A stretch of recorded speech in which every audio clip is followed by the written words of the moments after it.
अस्सलाम वालेकुम नाज़रीन, तारीख की दुनिया में खुश आमदेद। मुझे डॉक्टर अली कहते हैं और आज की वीडियो इंतहाई दिलचस्प और सबक आमूज भी है। इस वीडियो को आखिर तक जरूर देखिएगा। वीडियो की तफसील में जाने से पहले हमारे चैनल को सब्सक्राइब कर लीजिए और बेल आइकन को जरूर दबा दीजिएगा ताकि हमारी आने वाली वीडियोस सबसे पहले आप तक पहुंच सकें। और कमेंट सेक्शन में अपने ख्यालात का इजहार जरूर कीजिएगा। नाज़रीन, ईरान का एक बादशाह बहुत ही जालिम था, लालची भी, अयाश भी और मुंतकिम मजाज भी। वो बादशाह बना तो उसने मुल्क में जुल्म का बाजार गर्म कर दिया। लूट मार, अयाशी और इंतकाम में वो जुट गया। मुल्क के हालात खराब हो गए, बाजार सुनसान हो गए, लोग नकल मकानी करने लगे, खेत और कारखाने उजड़ गए और मुल्क में खुश्क साली और कहत पड़ गया। लेकिन बादशाह के कान पर जूं तक न रेंगी। हम इंसान बड़ी दिलचस्प मखलूक हैं। हम अपने हालात को पूरी दुनिया के हालात समझ लेते हैं। हमारे नल से साफ और ठंडा पानी आ रहा हो तो हम समझते हैं कि पूरी दुनिया के नल चल रहे हैं और उनसे भी साफ और ठंडा पानी बह रहा है। हमारे दस्तरखान गर्म हो तो हम समझते हैं कि दुनिया के तमाम भूखों को खाना मिल रहा है। और अगर हम अमन और सुकून और इत्मीनान से रह रहे हों तो हम समझते हैं कि दुनिया के किसी शख्स को कोई मसला, कोई किसी किस्म की परेशानी नहीं है। हम इंसान जिंदगी को अपनी नाक से अलग करके नहीं देखते। शायद यही वजह है कि अवाम जब रोटी रोटी का नारा लगाते हैं तो बादशाह लोग हैरत से पूछते हैं कि अगर रोटी नहीं मिल रही तो ये केक क्यों नहीं खा लेते। बादशाह लोग ठीक कहते हैं क्योंकि उन बेचारों को इल्म ही नहीं होता कि दुनिया में रोटी भी एक मसला है।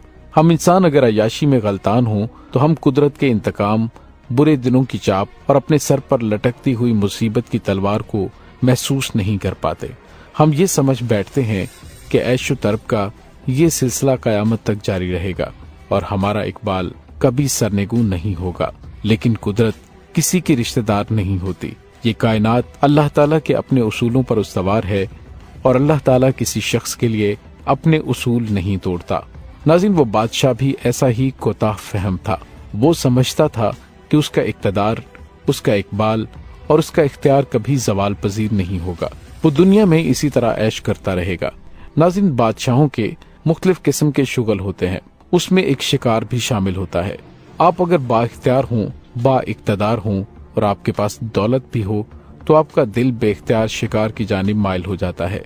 क्योंकि आप जब मासूम जानवरों को अपने कुत्तों के जबड़ों में तड़पता हुआ देखते हैं, या आपका बेरहम तीर हिरन की गर्दन से पार हो जाता है, या आपकी राइफल से निकलने वाली गोली चीते और शेर जैसे जानवर को जमीन पर तड़पने पर मजबूर कर देती है, तो आपके इक़्तिदार और आपके इख्तियार का नशा बढ़ जाता है। आप खुद को जमीन का खुदा समझने लगते हैं। वो बादशाह भी शिकार के लिए जाता था। वो जंगल में कई हफ्तों तक शिकार खेलता रहा और वो मामूल के मुताबिक एक बार शिकार के लिए गया और माजी की कहानियों की तरह वो भी रास्ता भूल गया। वो अपने साथियों से अलग हुआ। उसके गार्ड्स, उसका लश्कर किसी दूसरी समत निकल गया और बादशाह का घोड़ा उसे जंगल के किसी अंधेरे गोशे में ले गया। बादशाह थक चुका था। वो सस्ताने के लिए एक दरख्त के नीचे लेट गया और उसे नींद ने ज़ेर कर लिया। बादशाह ने नींद के दौरान अपनी सांस को उखड़ते हुए पाया। उसे महसूस हुआ जैसे वो किसी सख्त शिकंजे में फंस गया है। वो शिकंजा उसे आहिस्ता आहिस्ता दबा रहा है और किसी भी वक्त उसकी जान निकल जाएगी। उसने हड़बड़ाकर आंखें खोली तो उसके सामने इंतहाई खौफनाक मंजर था। बादशाह को एक दोहैकल अजदहे ने जकड़ रखा था। बादशाह के पूरे जिस्म से अजदहा लिपटा हुआ था। अजदहा फन फैलाकर उसके मुंह के करीब खड़ा था। बादशाह के मुंह पर अजदहे की फुनकारों की फवार पड़ रही थी और बादशाह बार बार अजदहे की जुबान को अपने गालों, अपने माथे और अपने होंठों तक महसूस कर रहा था। बादशाह की जान निकल गई। वो अपना आखिरी वक्त अपने सामने देख रहा था। अजदहा एक पहर तक बादशाह के बदन से लिपटा रहा। वो बार बार अपनी जुबान बादशाह के गालों से रगड़ता और उसके जिस्म को अपने शिकंजे में कसता था। शाम को अचानक अजदहे ने आसमान की तरफ देखा, गर्दन हिलाई, अपने बल खोले और आहिस्ता आहिस्ता सिरकता हुआ जंगल में गायब हो गया। बादशाह सजदे में गिरा और अल्लाह का लाख लाख शुक्र अदा किया। बादशाह के साथी चंद लम्हे बाद उसके पास पहुंच गए। बादशाह महल में वापस आया। उसने उसी वक्त ऐश, हिरस, जुल्म, नाइंसाफी और बेईमानी तर्क कर दी। उसने अपनी बाकी जिंदगी मुल्क और कौम के लिए वक्फ कर दी اور دیکھتے ہی دیکھتے اس کا ملک دوبارہ خوشحال اور پرامن ہو گیا۔ لوگ دوسرے ملکوں سے نقل مکانی کر کے اس کے ملک میں آباد ہونے لگے، جبکہ بادشاہ پوری زندگی اس اژدہے کا شکریہ ادا کرتا رہا۔ وہ اسے قدرت کی وارننگ، قدرت کی ویک اپ کال سمجھتا تھا۔ اس کا خیال تھا کہ قدرت نے اس اژدہے کے ذریعے اسے یہ پیغام بھیجا تھا کہ تمہاری موت اور زندگی میں آدھ انچ کا فاصلہ ہے۔ اگر یہ اژدہا اپنے جسم کو آدھ انچ ٹائٹ کر لے یا اپنا منہ آدھ انچ آگے بڑھا دے اور اپنے دانت تمہارے گال پر گاڑ دے تو تم چند لمحوں میں زندگی کی سرحد عبور کر جاؤ گے۔ بادشاہ کا خیال تھا کہ اس اژدہے نے مجھے یہ پیغام دیا کہ یہ زندگی اور یہ اقتدار اللہ تعالیٰ کی امانت ہے۔ اگر تم نے اس امانت کی قدر نہ کی تو اللہ تم پر مصیبتوں کے ایسے بے شمار اژدہے اتارے گا اور اس کے بعد تمہیں دنیا میں کسی جگہ پناہ نہیں ملے گی۔ بادشاہ کا خیال درست تھا، کیونکہ قدرت ہمیشہ انتقام لینے سے قبل ویک اپ کال یا وارننگ دیتی ہے۔ یہ انسانوں کو مختلف ہیلے بہانوں سے پیغام دیتی ہے کہ تم قدرت کے شکنجے سے زیادہ دور نہیں ہو، تم سنبھل جاؤ اور دنیا میں وہ کام کرو جس کے لیے تمہیں بھیجا گیا ہے۔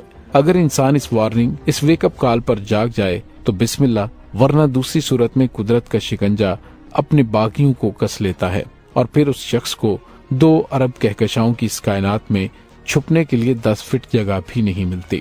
اگر آپ کو یقین نہ آئے تو آپ عراق کے صدر صدام حسین، حسنی مبارک، کرنل قذافی اور صدر زین العابدین کی مثال لے لیجئے۔ یہ تمام لوگ آج کی مثالیں ہیں۔ آپ اپنی آنکھوں سے چند دنوں میں بشار الاسد کا حشر بھی دیکھ لیں گے۔ یہ وہ لوگ ہیں جنہوں نے قدرت کی ویک اپ کال پر آنکھ نہیں کھولی تھی، چنانچہ یہ اپنے ہی ملک میں عبرت کا نشان بن گئے۔ قدرت ہمارے حکمرانوں کو بھی سیلابوں، ڈینگی، کرونا، جعلی ادویات اور آگ کی شکل میں بار بار ویک اپ کال دے رہی ہے۔ یہ ہمیں بھی بار بار بتا رہی ہے کہ آپ بھی انسان ہیں اور آپ بھی قدرت کے انتقام سے زیادہ دور نہیں ہیں۔ لیکن افسوسناک بات، ہمارا حکمران طبقہ اس ویک اپ کال پر توجہ نہیں دے رہا۔ آپ ہر 2-4 سال بعد آنے والے سیلابوں کو دیکھیے۔ کیا یہ سیلاب بار بار پیغام نہیں دے رہے کہ آپ اپنا نظام ٹھیک کریں، آپ ڈیم بنائیں، آپ پانی کو روکیں، ورنہ دوسری صورت میں یہ دریا جب اپنے کناروں سے باہر نکلتا ہے تو پھر یہ کسی کی پرواہ نہیں کرتا، یہ راستے میں آنے والے ہر انسان کو بہا کر لے جاتا ہے۔ یہ حکمرانوں کو چیخ چیخ کر بتا رہا ہے کہ ہمارے ملک میں سیلاب سے بچنے، ملبے تلے دبے انسانوں کو نکالنے اور آگ میں پھنسے لوگوں کو نکالنے کا کوئی انتظام موجود نہیں ہے۔ حکمران کانوں میں روئی ڈال کر بیٹھے ہیں۔ آپ تصور کیجئے، کسی دن خدا نخواستہ ایوان صدر، وزیر اعظم ہاؤس، بلاول ہاؤس یا کسی دوسرے گھر میں آگ لگ گئی تو کیا حکمران طبقے کا حشر بھی انہی کراچی کی فیکٹری میں جل جانے والے ورکروں جیسا ہوگا؟ تو ناظرین، قدرت کی جانب سے یہ خطرے کی گھنٹی ہم سب کے لیے ہے، ہماری زندگی کے سارے اعمال اور پاکستان کے دیگر ذمہ داران کے لیے بھی ایک بہت بڑی ویک اپ کال ہے۔ مجھے امید ہے آپ کو ہماری آج کی ویڈیو پسند آئی ہوگی۔ کمنٹ سیکشن میں اپنے خیالات کا اظہار ضرور کیجیے گا۔ اس کے ساتھ ہی ڈاکٹر علی کو اجازت دیجیے۔ اللہ وارث۔